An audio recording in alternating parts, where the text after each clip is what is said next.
নবী সাল্লাল্লাহু আলাইহি ওয়াসাল্লাম হাসছেন আর বলছেন কি, মক্কার হাতিমে বসে বসে আমাকে হত্যা করার পরিকল্পনা করেছিলে? ওই ব্যক্তির সাথে সাথে অস্ত্র ফেলে দিয়ে বলছে, আশহাদু আল্লা ইলাহা ইল্লাল্লাহ ওয়া আন্নাকা রাসূলুল্লাহ, আমি সাক্ষ্য দিচ্ছি আল্লাহ ছাড়া কোনো মাবুদ নয় আর আপনি আল্লাহর রাসূল। কাবা ঘর যেদিন বিজয় হয়েছে, মক্কা বিজয়ের দিন, নবী সাল্লাল্লাহু আলাইহি ওয়াসাল্লাম তাওয়াফ করছেন। এই তাওয়াফ করা অবস্থাতেও একজন চাকু দিয়ে হামলা করার চেষ্টা করেছে, নবী ধরে ফেলেছেন। আরেকদিন নবী সাল্লাল্লাহু আলাইহি ওয়াসাল্লাম দেয়ালে হেলান দিয়ে বসে আছেন, বনু নাজির গোত্রে। ছাদের উপর থেকে পাথর ফেলে তাকে হত্যা করার চেষ্টা করা হয়েছে। আরেকদিন নবী সাল্লাল্লাহু আলাইহি ওয়াসাল্লাম হিজরত করে যাচ্ছেন মক্কা থেকে মদিনায়। 100 উট দেয়া হবে যে নবীর মাথাকে নিয়ে আসতে পারবে জীবিত অথবা মৃত। 100টা উট দেয়া হবে যে নবীকে জীবিত বা মৃত নিয়ে আসতে পারবে। তাহলে বিশাল পুরস্কার না এটা?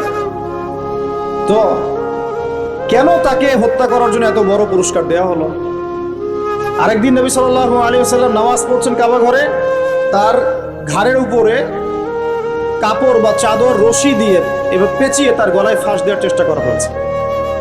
আর এটা তো আপনারা জানেনই যে নাড়ি ভুঁড়ি চাপিয়ে দেওয়া হয়েছে ঘাড়ের উপরে।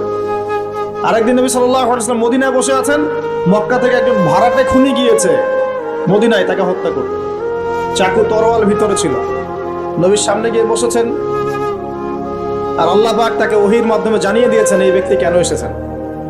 সুবহানাল্লাহ, আল্লাহ পাক ওহীর মাধ্যমে আগেই জানিয়ে দিয়েছেন এই কেন এসেছে। নবী সাল্লাল্লাহু আলাইহি ওয়াসাল্লাম হাসছেন আর বলছেন কি, মক্কার হাতিমে বসে বসে আমাকে হত্যা করার পরিকল্পনা করেছিলে?